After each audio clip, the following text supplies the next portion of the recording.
الحياء يا جماعة هو أصل كل خير. الحياء منبع النبل في كل شيء. الحياء مصدر الصلاح والإصلاح لكل شيء. ولذلك سيدنا النبي صلى الله عليه وسلم اختصر أخلاق الإسلام كلها فيه هو. يقول النبي صلى الله عليه وسلم: إن لكل دين خلقا، وإن خلق الإسلام الحياء. يعني لو حبينا نجمع الأخلاق كلها في كلمة واحدة نقول الحياء. ولذلك سيدنا النبي صلى الله عليه وسلم قال: الإيمان 67 شعبة أو 70 شعبة، أعلاها لا إله إلا الله وأدناها إماطة الأذى عن الطريق، والحياء شعبة من الإيمان. لم يذكر من أخلاق الإسلام إلا الحياء. ليه؟ لأن الحياء يأتي بكل الأخلاق.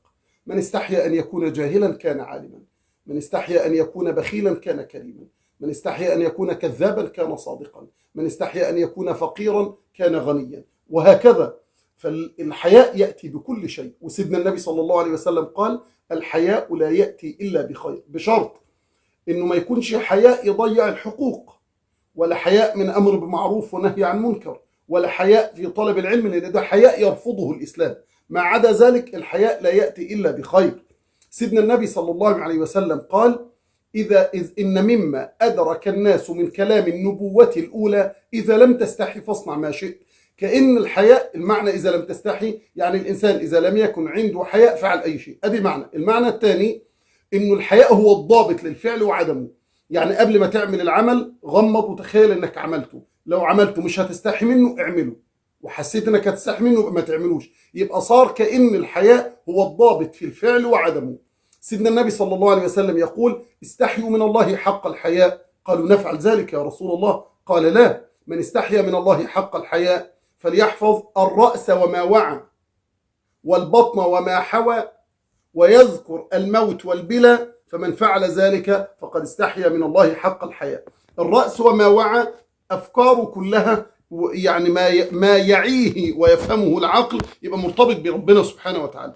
والبطن وما حوى يعني لا يدخل جوفه إلا حلال ولا يمس إلا حلال. ويذكر الموت والبلى يبقى مستعد دايما للقاء الله عز وجل. الحياء دوائر، حياء من الله عز وجل، ويتولد من رؤية التقصير ورؤية الآلاء والمراقبة. يعني إيه؟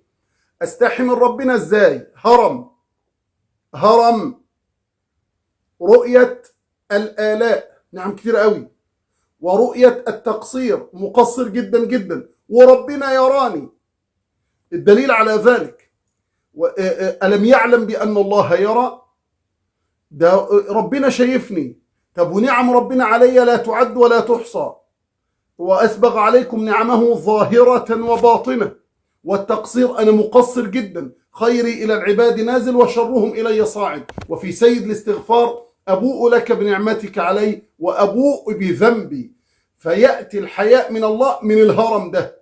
ربنا شايفني، نعمه علي كتيرة، أنا مقصر في حقه قوي، فاستحي من الله. محتاج استحي. الدائرة الثانية من الملائكة: إن معكم من لا يفارقكم فاستحوا منهم وأكرموهم، وإن عليكم لحافظين كراما كاتبين يعلمون ما تفعلون. لما بتقعد لوحدك بيبقى في حرب بين الملائكة والشياطين، مين يخليك معاه؟ لو أطعت ربنا نصرت الملائكة على الشياطين، لو عصيت ربنا نصرت الشياطين على الملائكة. محتاج استحي من نفسي بأن أحفظ الله في الخلوات. محتاج استحي من الناس بألا يروني على معصية. واحد جاي لسيدنا النبي يقول له: أوصني يا رسول الله. قال: استحي من الله كما تستحي من الرجل الصالح في قومك. الحياء يأتي بالخير.